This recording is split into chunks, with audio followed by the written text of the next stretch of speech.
नमस्कार दोस्तों, डेट है आज की 4 अगस्त 2023 और स्वागत है आपका एडिटोरियल डिस्कशन में। आज 3 इश्यूज हम डिस्कस करेंगे डिटेल से। सबसे पहला आर्टिकल हम डिस्कस करेंगे, चाइना ब्रिक्स को एक्सपेंड करना चाहता है और इसमें चाइना का बहुत बड़ा लालच है। इंडिया का क्या स्टैंड है, किस प्रकार से ब्रिक्स को लेकर घमासान मच रहा है। अभी समिट होगा 22 अगस्त को, ये भी कयास लगाए जा रहे थे कि प्रधानमंत्री मोदी इसमें पार्टिसिपेट करने नहीं जाएंगे शायद, क्योंकि वो नहीं चाहते, इंडिया नहीं चाहता ब्रिक्स का एक्सपेंशन हो। सारा इशू हम डिटेल से समझेंगे। उसके बाद दूसरा आर्टिकल हम समझेंगे होम्योपैथी से संबंधित। राइटर तो ये कहते हैं होम्योपैथी कुछ नहीं है, बकवास है, लोगों को बेवकूफ़ बनाया जा रहा है। तो ये इशू भी हम आसान शब्दों में समझेंगे। और सबसे लास्ट में ये हिंदू का आर्टिकल नहीं, ये दूसरा आर्टिकल है। तीसरे नंबर पे हम आर्टिकल डिस्कस करेंगे कास्ट बेस्ड सेंसस से संबंधित। पटना हाई कोर्ट ने अलाउ कर दिया है बिहार सरकार जो कास्ट बेस्ड सेंसस कंडक्ट कर रही है, तो क्या इसके मायने हैं, प्रोज कॉन्स, होना चाहिए नहीं होना चाहिए, सब डिटेल से डिस्कस करेंगे। चलिए डिस्कशन स्टार्ट करते हैं। नेक्स्ट इंपोर्टेंट आर्टिकल ब्रिक्स से संबंधित है। आप देखो जीएस पेपर 2 में आईआर से इस आर्टिकल को रिलेट कर सकते हो। देखो हम ना बेसिक्स की बात पहले करते हैं। बेसिक्स पहले देखो, 21वीं शताब्दी की शुरुआत में ना गोल्डमैन सैक्स जो कि एक इन्वेस्टमेंट कंपनी है, इन्होंने ना एक टर्म कॉइन की थी जिसका नाम था ब्रिक, BRIC। आर्टिकल में इन्होंने बोला था कि आने वाला जो समय है ना, इन 4 इमर्जिंग और एम्बिशियस इकोनॉमीज का है। B for Brazil, R for Russia, I for India and C for China. उस समय साउथ अफ्रीका का नाम नहीं लिया गया था। धीरे धीरे ये जो टर्म है वो और ज़्यादा प्रचलित होती गई। 2006 में औपचारिक रूप से ये ग्रुप भी बन गया ब्रिक। इन्होंने लक्ष्य रखा कि हम ना मल्टीपोलर वर्ल्ड ऑर्डर इस्टेब्लिश करेंगे, क्योंकि उस समय यूएसए एकमात्र यूनिलेटरल पावर था। यूएसए का मुकाबला करने के लिए कोई बड़ी पावर थी ही नहीं, और ये सारी छोटी छोटी पावर्स थी जो इमर्ज कर रही थी। इनकी जो इकोनॉमी थी वो इमर्ज कर रही थी। तो उस समय ये ग्रुप बन गया 2006 में। 2009 में पहला समिट भी हो गया, और बाद में 2010 में साउथ अफ्रीका को भी साथ मिला लिया इन्होंने, और बढ़ के सदस्यों की संख्या 4 से हो गई 5, और ब्रिक्स से ये ग्रुप बन गया ब्रिक्स। मेन जो इनका लक्ष्य था ना इस ग्रुप का, वो यही था यूएसए के अल्टरनेटिव में एक मॉडल वर्ल्ड को दिया जाए, मल्टीपोलर वर्ल्ड ऑर्डर इस्टेब्लिश किया जाए, ये इंश्योर किया जाए कि यूएसए अपनी मनमानी ना करे हर जगह पे। जैसे इंटरनेशनल जो इंस्टीट्यूशंस है ना, for example IMF, world bank, वहां पे तो अल्टरनेटिव संस्थानों का भी निर्माण करना, ये सब सोचा गया था ब्रिक्स के द्वारा, और कुछ हद तक किया भी गया थोड़ा थोड़ा, हालांकि उतना सक्सेसफुली नहीं। जैसे न्यू डेवलपमेंट बैंक एक IMF के अल्टरनेटिव के तौर पर ब्रिक्स के द्वारा इस्टेब्लिश किया गया। लेकिन देखो तब से लेके अभी तक समय चेंज हो चुका है। तब चाइना एक टीम प्लेयर था, बाकी प्लेयर्स की तरह था, बट चाइना अभी अपने आप में एक बहुत बड़ी पावर बन गया है। यूएसए के मुकाबले का महाशक्ति अब चाइना बन चुका है। तो जैसे चाइना के पास में पावर आई ना, मिलिट्री पावर, इकोनॉमी पावर, तो चाइना के भाव बढ़ गए। भाव बढ़ने का मतलब ये है, जब से चाइना के राष्ट्रपति ये सी जिनपिंग है ना, चाइना बहुत ज्यादा एग्रेसिव हो गया है। चाइना अब अपने आप को असर्ट कर रहा है। पहले चाइना चुप रहा करता था, कंट्रोवर्शियल इश्यूज पे तो स्टेटमेंट भी नहीं दिया करता था, शरीफ बच्चा था चाइना। बट अब जैसे ही चाइना के पास में पावर आई, चाइना ने तो यूएसए का मुकाबला करना स्टार्ट कर दिया। अब चाइना यूएसए को रिप्लेस करना चाहता है। आप ये ग्राफ देखिए, मैं सारी चीजों को इरेज कर देता हूं। अब आप ग्राफ देखिए, ये 90s में इंडिया और चाइना की जो इकोनॉमी थी ना, ऑलमोस्ट बराबर थी, इतनी बहुत ज़्यादा डिफरेंस नहीं था। यहाँ पे देखो, ये इंडिया वाला कलर है, ये ऊपर से देख लीजिए, ये इंडिया वाला कलर है, ये चाइना वाला कलर है। लेकिन चाइना ने ना कितना तेजी से ग्रो किया। ये जो ग्राफ है ना, percentage share of world GDP, मतलब इन 5 देशों की जो जीडीपी है वो वर्ल्ड का कितना % है। तो चाइना ने देखो कितना तेजी से ग्रो किया, बहुत ज़्यादा तेजी से ब्रिक्स में से चाइना ने ग्रो किया, और बाकी देशों की इकोनॉमीज ने तो उतना ग्रो नहीं किया। यूएसए की जो जीडीपी है ना, वर्ल्ड जीडीपी के परसेंटेज में बल्कि कम हुई है। इंडिया की बड़ी है, ये बात सच है। देखो पर्टिकुलरली हम ब्रिक्स की बात करें ना, तो 90s में चाइना एकमात्र ऐसा देश रहा जिसने नॉलेज बेस्ड इकोनॉमी इस्टेब्लिश की, मतलब नई नई टेक्नोलॉजीज डेवलप की, जिसके बेस पे उनकी इकोनॉमी ने ग्रो किया। बाकी देशों में तो पॉलिटिकल करप्शन, याद कीजिए हमारे देश में कैसा दौर था 90s में, इतनी सारी अलायंसेस की गवर्नमेंट बनी, इंस्टेबिलिटी थी उस समय, कश्मीर में इंस्टेबिलिटी थी, इंसर्जेंसी थी, बहुत अच्छा दौर नहीं था, इकोनॉमी ने कोई खास प्रोग्रेस नहीं की। हाँ 90-91 में एलपीजी रिफॉर्म्स आ गए थे, बट उनका फर्क धीरे धीरे देखने को मिला, और उतना ज़्यादा नहीं जितना चाइना में देखने को मिला। चाइना में रिफॉर्म्स आ गए थे 1978 में, जिसका चाइना को खूब फायदा हुआ, हमें भी फायदा हुआ एलपीजी रिफॉर्म्स का, लेकिन उतना नहीं जितना चाइना को हुआ। एक समय ऐसा था 1990 के आसपास, चाइना और हमारी इकोनॉमी का साइज ऑलमोस्ट इक्वल था, बट आज चाइना की जो इकोनॉमी है हमसे ऑलमोस्ट 6 टाइम्स ज़्यादा है, मतलब चाइना की इकोनॉमी का साइज हमारी इकोनॉमी से 6 गुना ज़्यादा है। तो ये सारा आप बेसिक्स एंड बैकग्राउंड समझ गए। अब देखो एक चीज़ देखिए, जैसे मैंने आपको बताया चाइना पहले डेवलपिंग कंट्री हुआ करता था 2010-2009 के आसपास। क्या अभी चाइना डेवलपिंग कंट्री है? नहीं, अब तो चाइना मिडिल इनकम में आ चुका है। चाइना में पर कैपिटा इनकम $13,000 के आसपास है, उनकी इकोनॉमी $19 ट्रिलियन के आसपास है। तो अब चाइना इमर्जिंग इकोनॉमी नहीं रहा है, अब चाइना बल्कि डोमिनेट कर रहा है। पहले चाइना टीम प्लेयर, बट अब dominating player. World order change हो चुका है। उस समय यूएसए यूनिलेटरली बिहेव कर रहा था, बट आज एक प्रकार से यूएसए और चाइना के बीच में जबरदस्त राइवलरी देखने को मिल रही है। कुछ लोग इसे न्यू कोल्ड वार का नाम भी दे रहे हैं।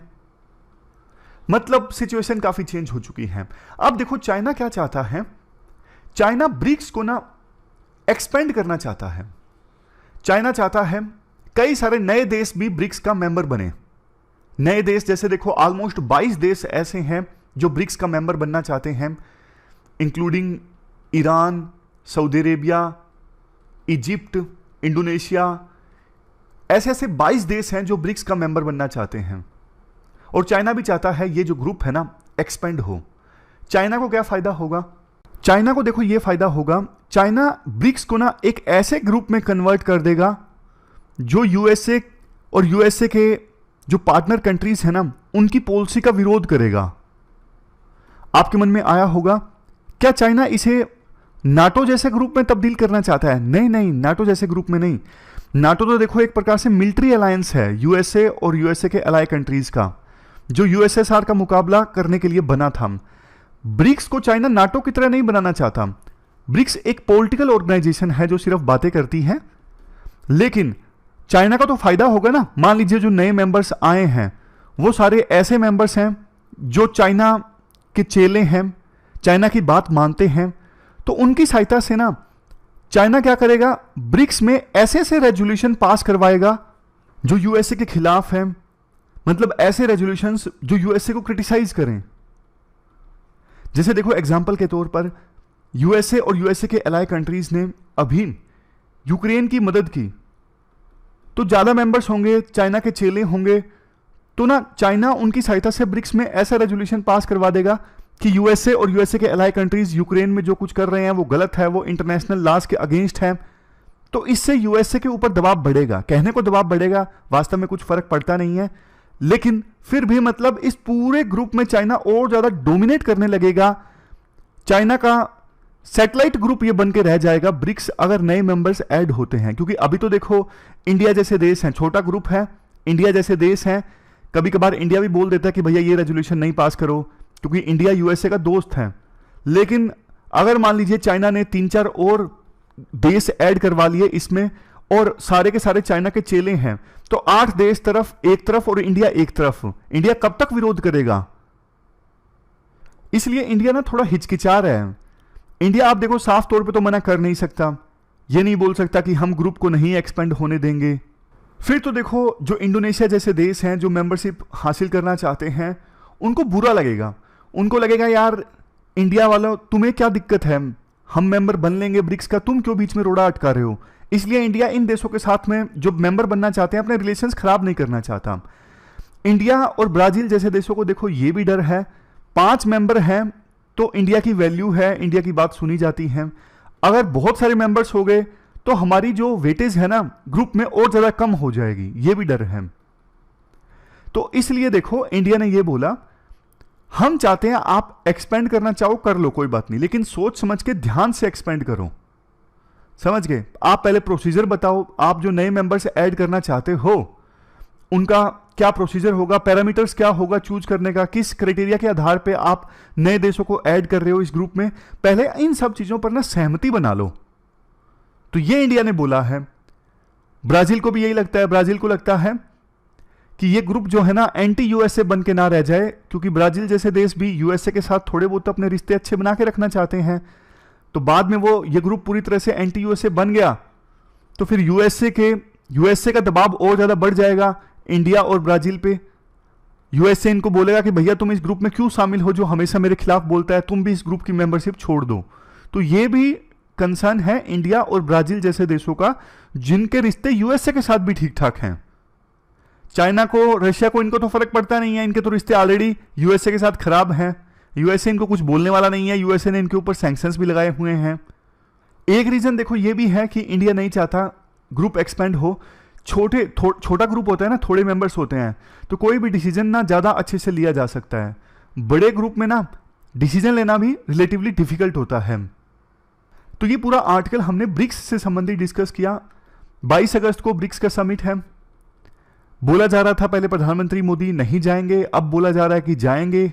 देखने वाली बात होगी प्रधानमंत्री मोदी इन फिजिकल ब्रिक्स के समिट में जाते हैं या नहीं जाते हैं, मतलब अटेंड करने के लिए फिजिकली जाते हैं या नहीं जाते हैं। पहले पुतिन को भी आना था लेकिन पुतिन ने मना कर दिया क्योंकि साउथ अफ्रीका ने उनसे रिक्वेस्ट की थी कि हम इंटरनेशनल क्रिमिनल कोर्ट के मेंबर हैं और इस क्रिमिनल कोर्ट ने आपके खिलाफ वारंट जारी किया हुआ है, अगर आप आए तो मजबूरी में आपको गिरफ्तार करना पड़ेगा, तो प्लीज आप मत आइए। तो पुतिन ने आने से इनकार कर दिया। उन्होंने बोला कि हम जोहान्सबर्ग में नहीं आएंगे इस समिट को अटेंड करने के लिए। तो ये पूरा आर्टिकल ब्रिक्स से संबंधित हमने डिस्कस किया। चलते हैं आगे। इसके बाद नेक्स्ट आर्टिकल होम्योपैथी से संबंधित है और आप जीएस पेपर सेकंड के इस टॉपिक से आर्टिकल को रिलेट कर सकते हो। देखो आज के समय में सरकार ना एलोपैथिक मेडिसिन के अल्टरनेटिव में आयुष को काफी ज्यादा प्रमोट कर रही है। एलोपैथिक मेडिसिन जैसे जो डॉक्टर्स हमें प्रिस्क्राइब करते हैं, एक तरफ वो मेडिसिन है, दूसरी तरफ ट्रेडिशनल मेडिसिन मतलब जो परंपरागत रूप से हमारे देश में इस्तेमाल होती आई हैं एंशिएंट और मेडिवल ईरा से ही। आयुष में आयुर्वेद और होम्योपैथी, योग, यूनानी, नेचुरोपैथी, सिद्धा, ये सारी मेडिसिन इनको सरकार काफी प्रमोट कर रही है। ये हमारे कल्चर से भी जुड़ी हैं। लेकिन आज के इस आर्टिकल में ना राइटर होम्योपैथी मेडिसिन की इफेक्टिवनेस से खुश नहीं है। वो कहते हैं फर्जी मेडिसिन है, इनसे कुछ नहीं होता है। मैं आपको बेसिक्स से पहले अवगत करवा देता हूं। होम्योपैथी जो मेडिसिन है ना वो देखो लाइक क्योर्स लाइक के कंसेप्ट पर काम करती हैं। ध्यान से सुनिएगा, लाइक क्योर्स लाइक मतलब कि हेल्दी पीपल में, स्वस्थ पीपल में, स्वस्थ लोगों में जिस सब्सटेंस की वजह से सिम्टम आते हैं ना, अगर उसी का इस्तेमाल किया जाए बीमार आदमियों के इलाज के लिए तो वो चीज काम करती है। नहीं समझे? मुझे पता है आप नहीं समझे। मैं आप एग्जाम्पल की सहायता से बताता हूं।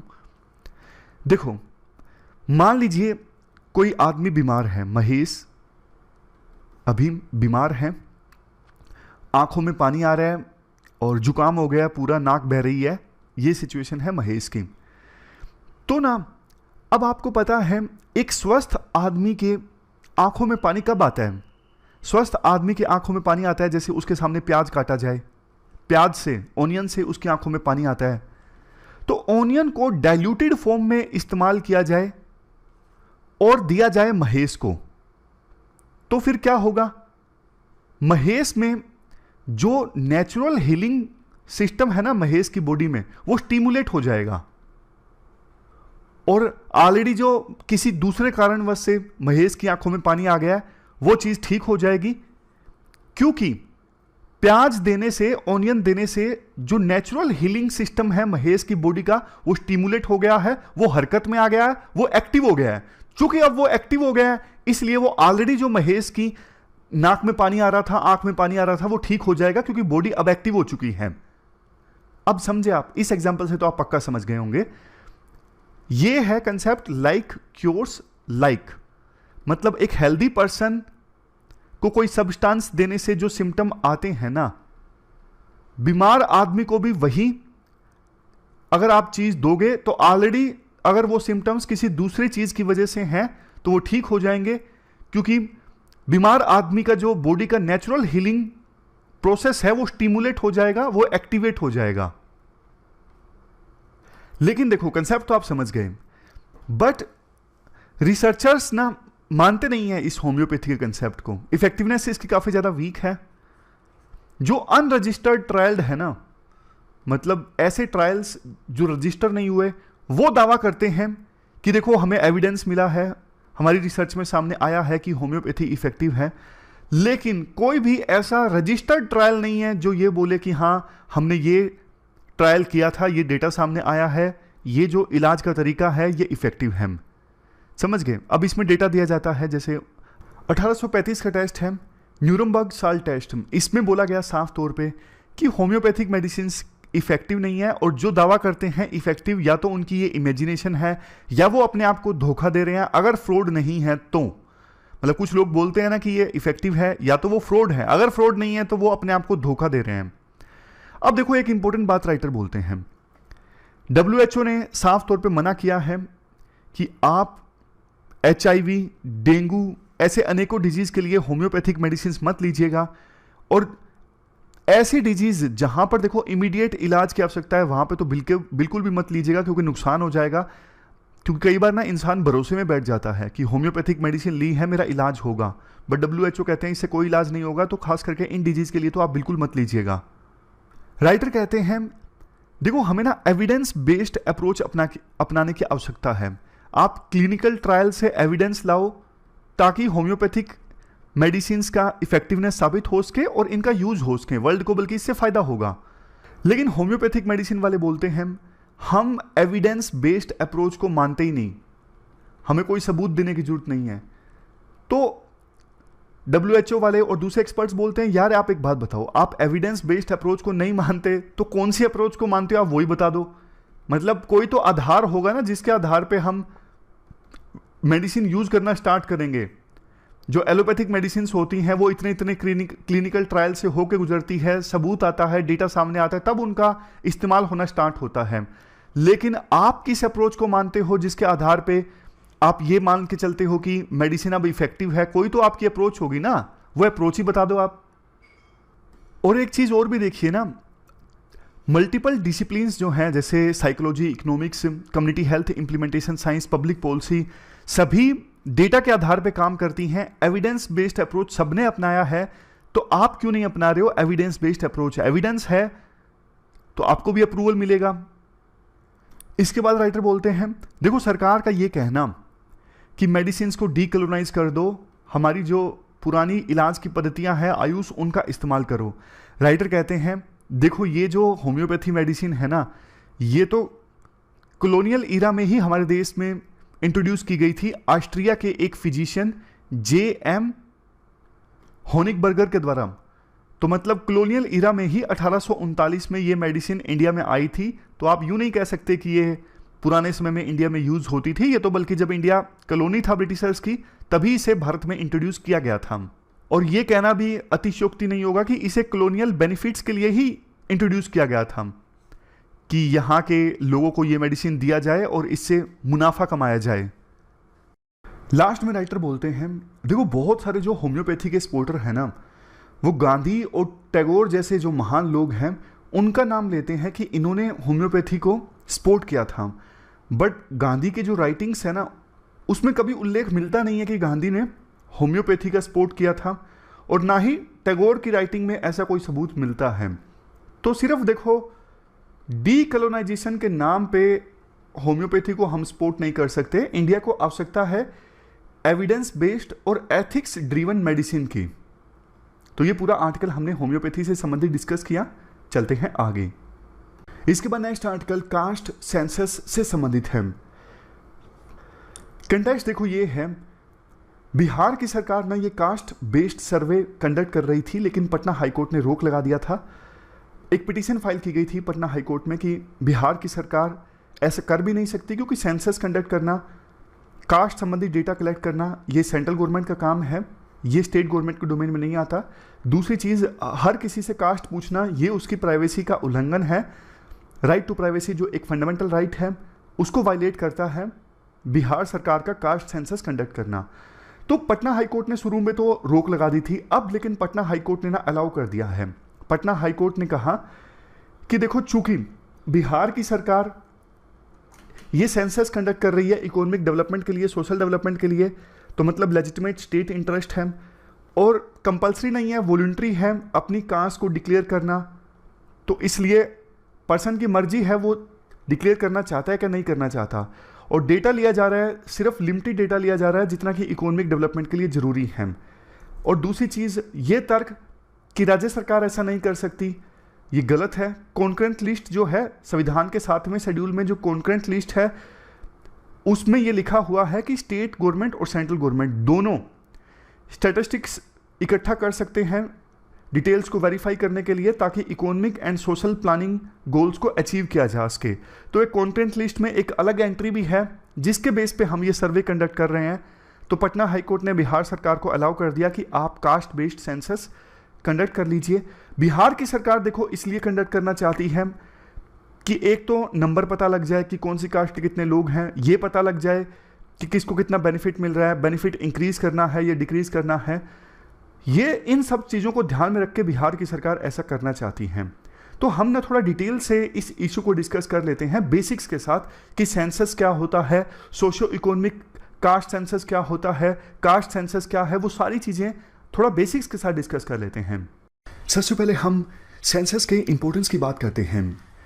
देखो, किसी भी सोसाइटी में पॉपुलेशन की यानी जनता की गिनती करना, जनता के नेचर को समझना कि कौन कौन से ऐसे लोग हैं क्या एक्सेस कर पा रहे हैं और कौन से ऐसे लोग हैं जो बेसिक एमिनिटीज से भी वंचित हैं, ये सब चीज़ें ज़रूरी हैं ना सिर्फ गवर्नमेंट के लिए, पॉलिसी प्रैक्टिशनर्स के लिए जिनको पॉलिसी बनानी होती है, बल्कि सोशल साइंटिस्ट के लिए भी। इस कंटेक्स्ट में अगर देखें तो हर 10 साल बाद हमारे देश में जो सेंसस कंडक्ट होता है ये अपने आप में एक बहुत बड़ी एक्सरसाइज होती है, जिसमें इंडिया की पॉपुलेशन के बारे में सोशियो इकोनॉमिक इंफॉर्मेशन और डेमोग्राफिक इंफॉर्मेशन कलेक्ट की जाती है। देखो, वैसे तो जब ब्रिटिशर्स हमारे देश में रूल कर रहे थे उस समय सबसे पहला सेंसस कंडक्ट हुआ था 1872 में, लेकिन ये सिंक्रोनाइजेशन स्टार्ट हुआ 1881 में, यानी 1881 के बाद हर 10 साल बाद सेंसस कंडक्ट होता है। तो 1881 के बाद से ही सेंसस के डेटा का इस्तेमाल किया जाता रहा है एकेडमिक्स, सरकार और पॉलिसी मेकर्स के द्वारा। देखो, 1940s में जब सेंसस कंडक्ट हुआ था, यानी 1941 का जो सेंसस कंडक्ट हुआ था वो सेंसस कमिश्नर WWM ईट्स की अध्यक्षता में कंडक्ट हुआ था। तो उस समय ये टिप्पणी उन्होंने की थी, वैसे तो देखो सेंसस एक बहुत ही बड़ी और पावरफुल एक्सरसाइज है, लेकिन अगर स्पेशलाइज्ड इंक्वायरी आपको करनी हो, यानी स्पेसिफिक इंफॉर्मेशन आपको इकट्ठी करनी हो पॉपुलेशन के बारे में, तो उस चीज़ के लिए सेंसस एक अनसूटेड प्रोसेस है। मतलब कहने का ये है, अगर देखो कोई सोसाइटी बहुत ज़्यादा कॉम्प्लेक्स है, जैसे इंडिया की सोसाइटी के बारे में कहा जाता है काफ़ी कॉम्प्लेक्स है, काफ़ी डाइवर्सिटीज़ हैं, तो कॉम्प्लेक्स सोसाइटी को समझने के लिए बिल्कुल डिटेल्ड और कॉम्प्रिहेंसिव ढंग से जो सेंसस हमारे देश में कंडक्ट होता है वो यूजफुल नहीं है। समझ गए आप कहने का मतलब ये है, वैसे तो देखो सेंसस काफ़ी ज़्यादा यूजफुल एक्टिविटी है। जैसे डीलिमिटेशन एक्सरसाइज में सेंसस के डेटा का इस्तेमाल होता है। डीलिमिटेशन मतलब जैसे दो कंस्टिट्यूएंसीज को आपस में मर्ज कर दिया गया, एक कंस्टिट्यूएंसी को काट के दो कंस्टिट्यूएंसीज बना दी गई, तो इस डीलिमिटेशन एक्सरसाइज में भी सेंसस का डेटा का इस्तेमाल होता है। लेकिन सेंसस के डेटा में बहुत ज़्यादा डेप्थ नहीं होती। जैसे देखो, हमारे देश में कास्ट एक बहुत ही इंपॉर्टेंट आइडेंटिटी है। बहुत बार लोगों के द्वारा ये मांग की जाती है, खास करके कुछ सोशियोलॉजिस्ट के द्वारा, कि अलग से कास्ट संबंधित डेटा कलेक्ट करना चाहिए, जिससे हमें पता लग सके कौन सी ऐसी कास्ट हैं जो पिछले कुछ सालों में काफ़ी प्रोस्पर्स हुई है और कौन सी ऐसी कास्ट के लोग हैं जिन्हें डेवलपमेंट के फ्रूट्स का लाभ नहीं मिल पा रहा है। देखो, वैसे आज़ादी के बाद से ही एसटी और एससी से संबंधित डेटा तो हमारे देश में कलेक्ट किया जाता रहा है सेंसस में, हालांकि वो कुछ ही पैरामीटर्स से संबंधित होता है, फॉर एग्जांपल एजुकेशन से संबंधित, लेकिन फुल स्केल कास्ट सेंसस हमारे देश में कंडक्ट किया गया था आज़ादी के बाद 2011 में, जिसे आप सोशियो इकोनॉमिक कास्ट सेंसस के नाम से जानते हो। अगर देखो डिफरेंस की हम बात करें, नॉर्मल सेंसस और सोशियो इकोनॉमिक कास्ट सेंसस के बीच में क्या डिफरेंसेस हैं। सोशियो इकोनॉमिक कास्ट सेंसस में जैसा नाम से ही जाहिर है, कास्ट संबंधित डेटा पर ज़्यादा फोकस किया जाता है। देखो, जो सेंसस से संबंधित इंडिविजुअल इंफॉर्मेशन कलेक्ट की जाती है ना, वो सेंसस एक्ट 1948 के तहत की जाती है, जबकि सोशियो इकोनॉमिक कास्ट सेंसस को किसी एक्ट के अंतर्गत नहीं कंडक्ट किया जाता है, और आज़ादी के बाद तो सिर्फ एक बार कंडक्ट हुआ है 2011 में। और जो नॉर्मल सेंसस होता है हर 10 साल के बाद, उसमें जो पर्सनल डेटा कलेक्ट किया जाता है वो काफ़ी कॉन्फिडेंशियल होता है अंडर सेंसस एक्ट 1948 के अंतर्गत। लेकिन सोशियो इकोनॉमिक कास्ट सेंसस में जो पर्सनल इंफॉर्मेशन कलेक्ट की जाती है ना, उसे सरकार के द्वारा, मतलब गवर्नमेंट के किसी डिपार्टमेंट के द्वारा स्कीम्स का लाभ देने के लिए इस्तेमाल किया जा सकता है। लास्ट जो नॉर्मल सेंसस है वो कंडक्ट किया गया था 2011 में, और अभी कंडक्ट किया जाएगा इस साल। हालांकि पिछले साल से प्रोसेस स्टार्ट हो जानी चाहिए थी, लेकिन कोविड-19 के कारण प्रोसेस के स्टार्ट होने में डिले हुआ है। और सोशियो इकोनॉमिक कास्ट सेंसस, जैसे मैंने आपको बताया, पहला किया गया था 1931 में, लेकिन आज़ादी के बाद किया गया 2011 में। और नॉर्मल सेंसस सबसे पहली बार कंडक्ट किया गया था 1872 में। देखो, एक्चुअली हुआ क्या था, 1865 से लेकर 1872 के बीच देश के अलग अलग इलाकों में साइमल्टेनियसली नहीं, अलग अलग टाइम पीरियड में ये सेंसस कंडक्ट किया गया था। तो पूरी प्रोसेस कंप्लीट हुई 1872 में, लेकिन एक साथ पूरे देश में सेंसस कंडक्ट किया गया था 1881 में। समझ गए? मतलब 1865 में मान लीजिए महाराष्ट्र में हो गया, 1866 में मान लीजिए पंजाब में हो गया, 1867 में मान लीजिए कहीं और, 1868 में कहीं और, इस प्रकार से पूरी प्रोसेस कंप्लीट हो गई थी 1872 में। लेकिन पूरा सिंक्रोनाइज्ड सेंसस कंडक्ट होना स्टार्ट हुआ 1881 में, और उसके बाद हर 10 साल बाद कंडक्ट होता है। ये स्पेसिफिक पॉइंट्स भी देख लीजिए, कास्ट बेस्ड सेंसस कंडक्ट होना चाहिए या नहीं होना चाहिए। पहला आर्ग्यूमेंट, होना चाहिए। पता लग जाएगा कि कौन से कास्ट को कितना फ़ायदा हो रहा है गवर्नमेंट स्कीम्स का, और क्या करने की आवश्यकता है कि जो कास्ट वंचित हैं गवर्नमेंट स्कीम से, उनको ज़्यादा लाभ दिया जा सके। कास्ट डिस्क्रिमिनेशन का हमें ज़्यादा पता लगेगा कि कौन सी ऐसी कास्ट है जिनके साथ अभी भी डिस्क्रिमिनेशन हो रहा है। सबसे लास्ट में रिड्रेसल ऑफ हिस्टोरिकल इनइक्विटीज़, पास्ट में जो अत्याचार हुआ है कुछ कास्ट के लोगों पर, अगर अभी तक उस कास्ट के जो लोग हैं ऊपर नहीं उठ पाए हैं, उनका मनोबल अभी भी डाउन है, अगर अभी भी वो पिछड़े हुए हैं, तो फिर फर्दर स्टेप्स सरकार ले सकती है। लेकिन सरकार को पता तो लगेगा ना कास्ट बेस्ड सेंसस से कि अभी भी कौन सी ऐसी कास्ट हैं, कौन कास्ट आइडेंटिटी देखो रीइंफोर्स होती है इस प्रकार के सेंसस से, जबकि समाज को कास्ट के बेस पे डिवाइड करना ठीक नहीं है। नेक्स्ट है डेटा इनएक्यूरेसी, डेटा जो सामने आता है ना इस प्रकार के सेंसस से ठीक डेटा नहीं होता। और सबसे लास्ट में, बल्कि उस डेटा का ना पॉलिटिकल मैनिपुलेशन होता है। पॉलिटिशियन अपने फायदे के अनुसार उस डेटा का इस्तेमाल करते हैं, ज़्यादा वोट हासिल करने के लिए वैसी पिक्चर दिखाते हैं जानबूझ के जो उनके मतलब पॉलिटिकल एजेंडा को सूट करती है। उसी दृष्टिकोण से ये सेंसस कंडक्ट किया जाता है और बाद में डेटा को मैनिपुलेट करके जनता को दिखाया जाता है।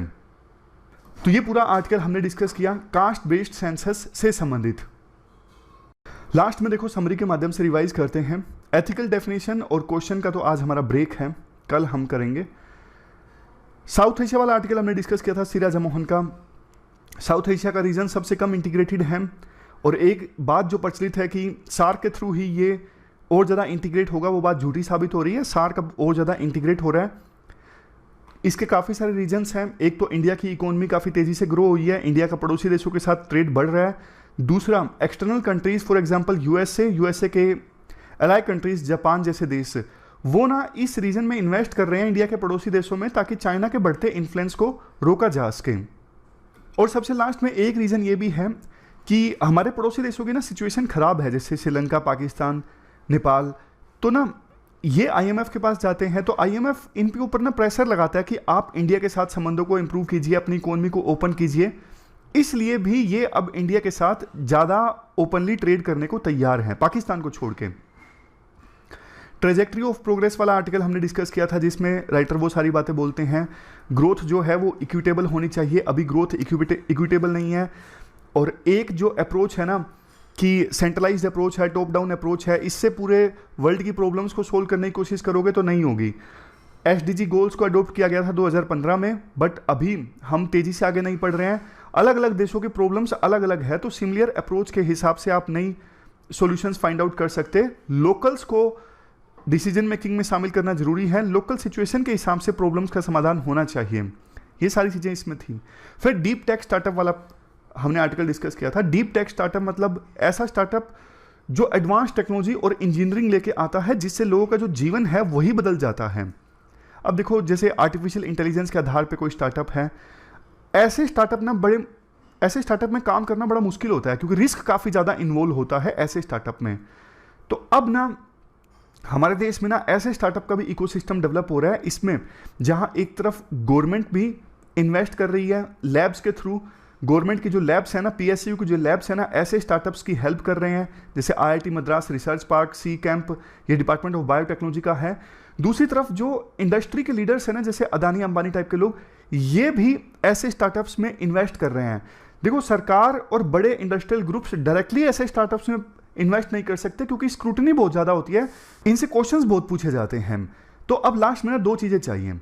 एक तो डीप टेक स्टार्टअप जो टेक्नोलॉजी लेके आ रहे हैं ना, वो सरकार के विभिन्न डिपार्टमेंट्स में उनको एकोमोडेट किया जाए। उसके अलावा ये है कि सरकार फंड्स भी दे, ताकि और बेहतर ढंग से रिस्क ले सकें ये डीप टेक स्टार्टअप। तो इस प्रकार से ये 3 आर्टिकल्स हमने डिस्कस किए थे। कुछ एक्स्ट्रा पॉइंट्स भी आपको मिलेंगे समरी में। और देखो, जो डाउट्स है ना, कहाँ से डाउनलोड कर सकते हैं। देखो, कल ही मैंने दोनों पिछले पूरे मंथ की समरी डाली थी, इंग्लिश की भी और हिंदी की भी। आपका सजेशन आया कि इसमें इंडेक्स भी होना चाहिए, तो इंडेक्स भी होगा। कमेंट बॉक्स में जो टेलीग्राम चैनल है ना, उसको आप ज्वाइन कर लीजिए, वहां से आप ये सारी समरीज डाउनलोड कर सकते हो। तो आज की डिस्कशन में इतना ही। Thank you very much for discussion.